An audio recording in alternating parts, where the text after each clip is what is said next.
ladies and gentlemen, we also have the privilege of having here with us for the keynote address Dr. P.R. Swaroop.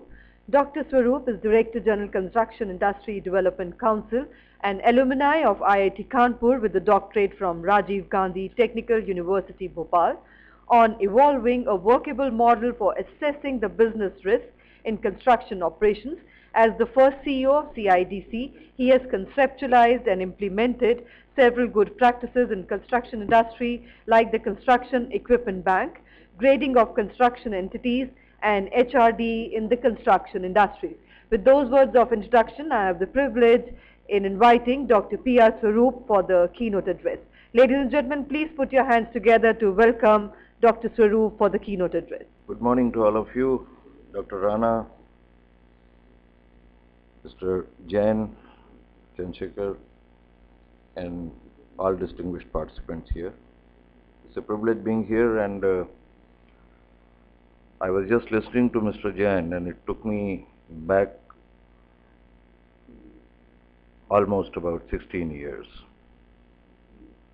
There's something funny about history, and that is that more we progress with the passage of time, the things remain exactly unchanged.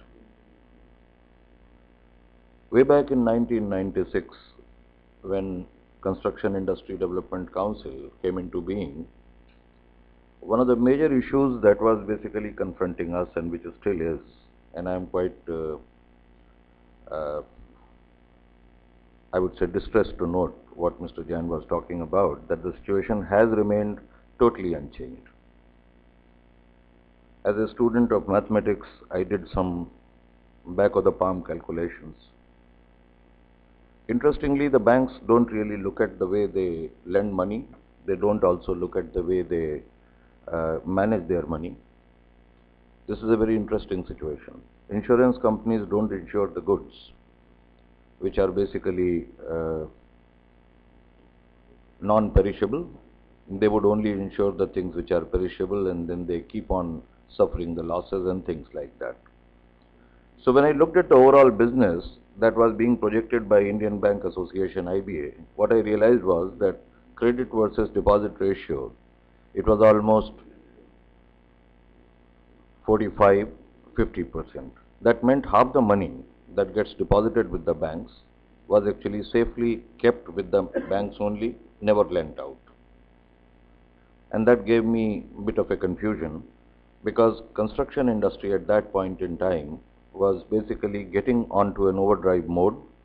Many new projects were coming up. The realty sector was being opened up, and there was a bit of a shift actually from the government-bound development authorities and agencies all over to the private sector, who was taking the lead in setting up the real estate. It gives a great satisfaction to see that in last about 16 years, the skylines of all the cities have changed. Private sector is very actively involved in development of real estate. But unfortunately, the situations remain same as they used to be as far as the institutional finances are concerned. A gentleman called Mr. Paneer Selvam happened to be the chairman of Indian Bank Association, and I sought for a meeting on behalf of construction industry because of the total lending that the banks used to go for. Hardly about 0.7% of the lending was coming to construction industry. Now here is the dichotomy. It is one of the largest, second largest economic activity after agriculture. It employs the second largest number of people all of us know about, and yet the lending was basically abysmal. So I went to him, and he said that, okay, you represent the real estate and construction industry, and we have no trust and faith on this industry, and that's the reason why we don't lend. That was the first brush off that was coming my way.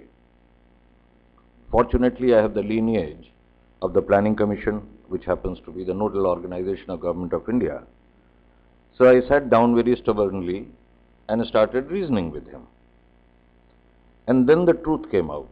They said, well, we do not understand the working dynamics of this industry, and therefore we are scared to lend to this industry. That's a fact of life, which was a very, very true statement. I said, fair enough. If that be the case, then let us sit down together and find out what are those triggers that we could create, which can give you some kind of an insight into the impending risks that are likely to come from this industry that you are so wary of. But fact of the matter is that half of the money is being kept by you, which is lying dormant, which is not earning any money. And then you go on basically charging 8 to 9% of interest. That's the kind of potential interest rates that the RBI comes out with. Presuming that there is some element of risk that the banks also start taking, calculated, measured risk, I think the interest rates can come down. We can build the assets fast, and especially as a priority sector, you have to look at a sector which provides the largest employment to people and creates the assets. So there are all the ingredients that you have to basically start lending to construction industry. Cutting the long story short, we set up a committee which comprised of all the chairmen and managing directors of all the scheduled banks. Mind you, they were not only the nationalized banks, they were also the private scheduled banks who came in there, 109 members of that. The chairman IBA presided over this particular committee, and the report came out where they admitted that yes, they need to learn and understand about the working dynamics of this industry, and they would be more than happy to lend to this particular, these kind of activities for that matter. Not understanding something is not a crime, but not trying to learn after you have realized that you do not know about the dynamics, that is something which is bad. So then they came back to me and they said, well, you got to create some triggers. So the first instrument, which basically gave an assessment of the risk, a quantitative assessment of the risk, that came out in shape of grading of construction entities. Ladies and gentlemen, I would like all of you to give a big hand to Mr. Jain, because he happened to be the first real estate company which came and got themselves graded.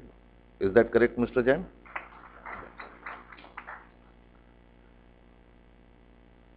This instrument gave an insight into the possibilities of risks that an enterprise was about to pose to the lender.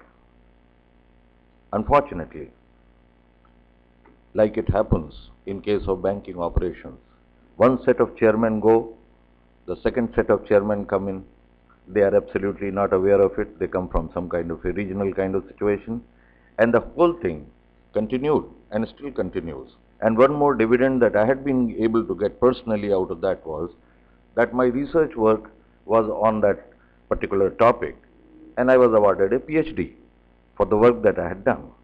This was for, the kind of making the assessment of the risk. Moral of the story here is that if the banks don't lend, if the government doesn't listen, then we have to come out with articulated solutions to them. Lobbying with the finance ministry or lobbying with the Ministry of Urban Development possibly does not take anybody anywhere. It has to be an extremely articulate, intelligent solution. That is how we have to go about. Let us put our hand together, because reality sector is a very, very important sector.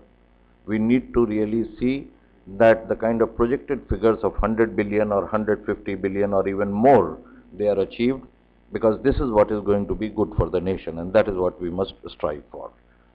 I can certainly commit the support of my council in any of the endeavors that are taken, and that will be there.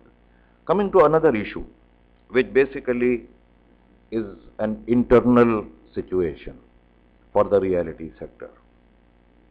Perfectly fine, we can put all the regulations in position, beautiful regulations. Perfectly fine that the banks come out and start lending money to the sector. That is also fine. But the sterling question here is, how are you going to make it? The people, the workmen, the supervisors, the fellows on the ground who are really going to make sure that the structures rise up, they are absolutely missing from the scene. There is so much of dearth of manpower, and that is something, that is another area which we all will have to look into. It's just a question of a piece of paper written which can ease out the regulations, which can grant funding to you. But money alone cannot basically make you deliver the product that you are going to be delivering to your customers.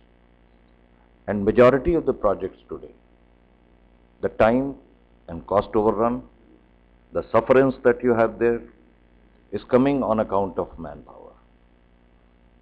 The time is rather short, I would not dwell on it, but I am just leaving this question behind. And that's again where we would all like to be together in it.